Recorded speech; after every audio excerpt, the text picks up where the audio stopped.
एक समय की बात है, देवर्षि नारद लोकों में भ्रमण करते हुए पृथ्वी पर आए और उन्होंने देखा कि एक बड़ा नगर था जहां लोग धन, अहंकार और स्वार्थ में इतने डूब गए थे कि कोई किसी की सहायता नहीं करता था।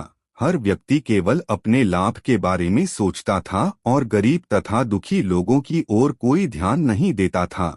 यह देखकर नारद मुनि को बहुत दुख हुआ और उन्होंने सोचा कि इन लोगों को जीवन की सच्ची शिक्षा देना आवश्यक है। उसी नगर में एक बहुत बड़ा और धनी सेठ रहता था जिसका नाम धनपाल था।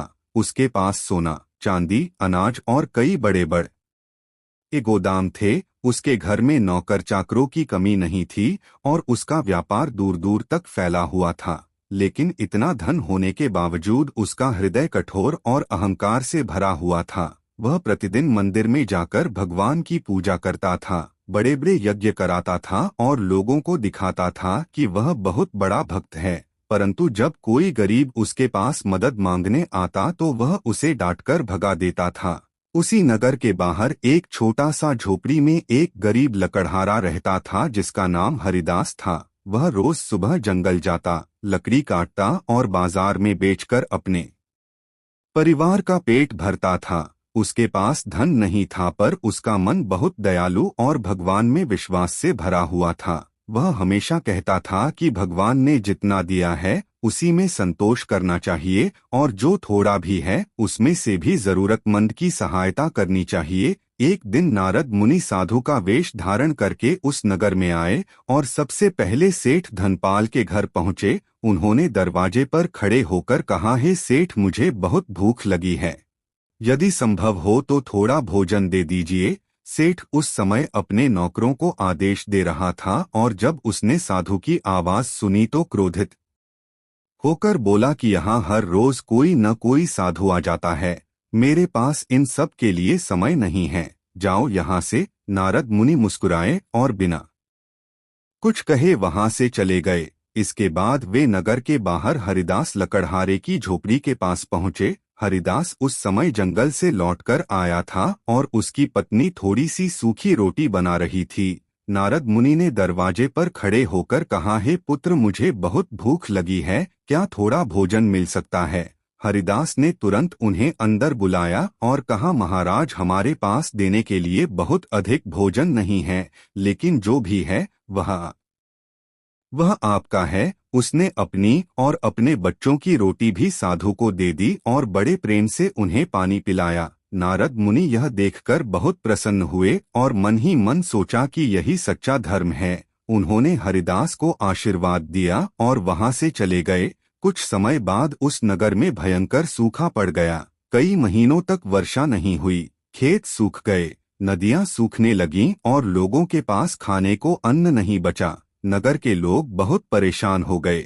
सेठ धनपाल के गोदाम पहले तो भरे हुए थे, लेकिन धीरे धीरे अन्न खत्म होने लगा और लोग उससे मदद मांगने आए तो उसने पहले की तरह उन्हें भगा दिया। परंतु कुछ समय बाद उसके पास भी अन्न समाप्त हो गया और लोग उससे नाराज हो गए क्योंकि उसने पहले कभी किसी की मदद नहीं की थी। दूसरी ओर हरिदास के छोटे से खेत में थोड़ी सी फसल उग आई थी क्योंकि उसने मेहनत से जमीन को तैयार किया था और भगवान पर भरोसा रखा था।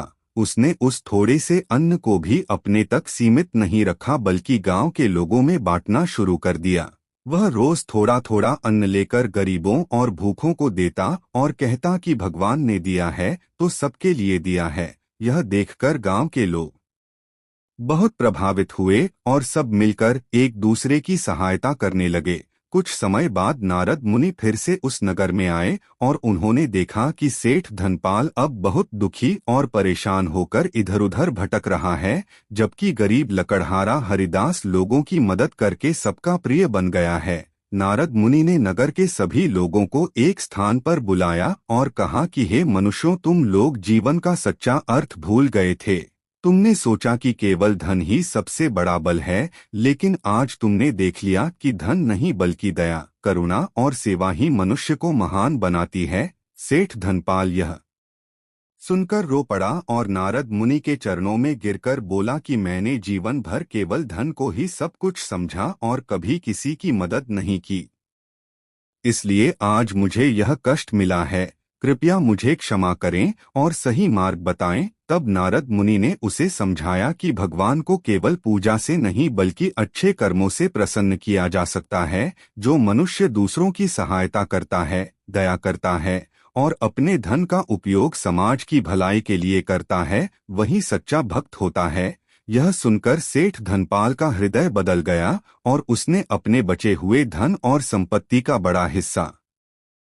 बड़ा हिस्सा गरीबों और जरूरतमंदों में बांटना शुरू कर दिया। उसने नगर में कुएं खुदवाए, अनाज के भंडार बनवाए और गरीब बच्चों की शिक्षा का प्रबंध कराया। धीरे धीरे नगर में फिर से सुख और समृद्धि लौट आई और लोग एक दूसरे की सहायता करने लगे। अंत में नारद मुनि ने सबको यह शिक्षा दी कि जीवन में अहंकार, लालच और स्वार्थ मनुष्य को पतन की ओर ले जाते हैं, जबकि दया, प्रेम और सेवा उसे भगवान के करीब ले जाते हैं। इसलिए मनुष्य को हमेशा विनम्र रहकर दूसरों की सहायता करनी चाहिए, क्योंकि यही सच्चा धर्म है। और यही नारद पुराण की महान शिक्षा है कि जो मनुष्य दूसरों के दुख को समझता है और उनकी सहायता करता है, वही सच्चे अर्थों में भगवान का प्रिय भक्त बनता है और उसके जीवन में सच्चा सुख और शांति आती है।